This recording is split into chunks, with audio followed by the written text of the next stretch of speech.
Viv Govender from Rand Swiss Offshore joins us now for a look into the day's trading session. Viv, thanks so much for your time today. Two parts of the market really rallying overnight, that being tech shares as well as the bank stocks. Starting within the financial sector, top 5 Wall Street lenders delivered a record $134 billion in trading revenue. Are we likely to see this kind of growth into 2026? Markets really liking the numbers. Yes, true. That is, I have seen a lot of positive trade numbers coming through from these companies, but I do think that they're going to face some headwinds.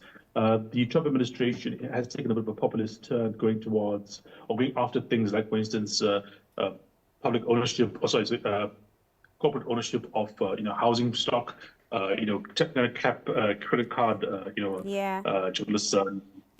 rates, etc. And so I do think that from a basic point of view, this year is probably going to be reasonably good for trading. Probably very good as well for corporate actions. I mean, we haven't seen as many as we thought we would last year, but I think it takes a bit of time for these things to go through. Obviously, we have what's happening with like the Warner Bros, etc. But I think we're going to likely see a lot more corporate action happening that have been like kind of stalled over the last few years, and that might help these banks as well.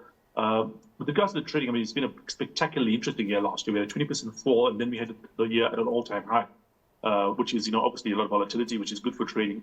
I don't think we'll have that much activity this year, so I do think that on the balance we might have a bit more difficulty, matching these numbers again, or the improvement in the numbers again in 2026. Another sector in focus was the tech sector, with those shares back in focus after bumper numbers out of TSMC.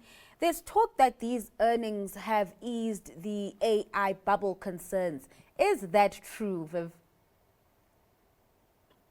I don't think so. Let me tell you why. Because these are the guys that make the stuff. So TSMC, the Taiwan Semiconductor Manufacturing Company, it basically makes chips. Also ASML, which had a bigger rise than TSMC actually yesterday, up over $500 billion. And these are the companies that actually are used to make the chips. But the question about the bubble comes about whether or not these companies eventually that sell, models effectively to the world, the Geminis and the ChatGPTs and the Anthropics, etc. Whether these companies basically are making enough money to justify the spending that they are doing on building the machines, building the models. So you have to have the money coming in the front end for them to basically go buy the chips from NVIDIA, and for NVIDIA to basically ask TSMC to make the chips. And as yet, we have not seen the rise. We've seen a huge rise. I mean, they're making billions of dollars. And one of the fast increases in revenue you've ever seen in the world in terms of these AI companies. But the problem is that the amount of money being spent on creating these chips, so these models, is just so much larger. You're talking, some people talk about trillions over the next few years. That is a huge amount of money, and to get that kind of money basically coming in, here's the stat: the US is spending about just over 1% of GDP on AI at the moment. To justify that spending, you're looking at about 5% of US GDP to justify that spending. That's what you need to do, because you don't make everything, or you don't get the entire value of what you create. If you create 5 trillion in value, you get 1 trillion in terms of basically what you can take home as a company. So if you spend 1% of GDP, you'll get 5% of GDP growth. 5% GDP growth is not going to be unnoticed. You will see that in GDP numbers. You know what I mean?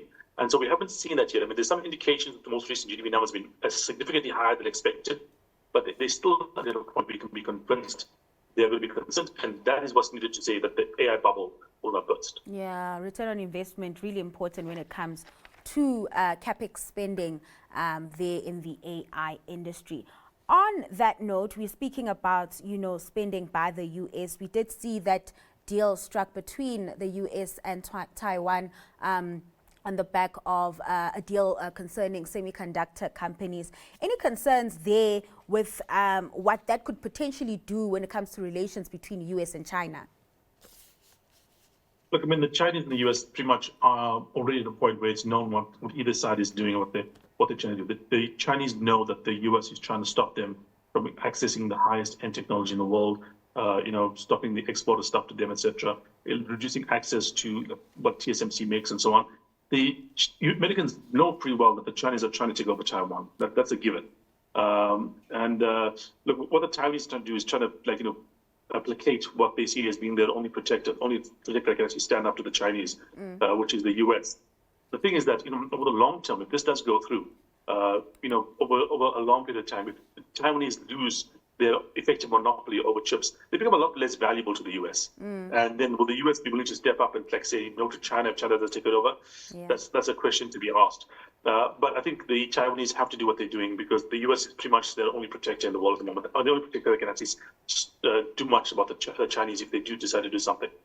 And quickly, before we get to your stock pick, 91's update, AUM up close to £160 billion for the quarter ended December. Not much color from that update, but I can imagine this is, this comes on the back of a supportive equity market, that Sanlam deal also, playing a part in those numbers.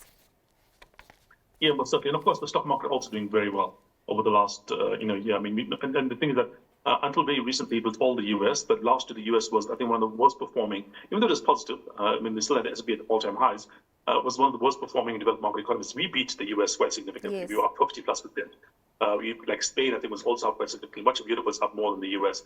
And so when you're an investment company and you have assets under management and the things that you're investing are going up dramatically, well, you don't really need much more than that to help you out. So that's also, I think, has been a big deal. And then quickly, we've got 30 seconds, your stock pick. We got CATL from China. They do batteries. I think batteries are going to be more important if this AI race to leaders take off.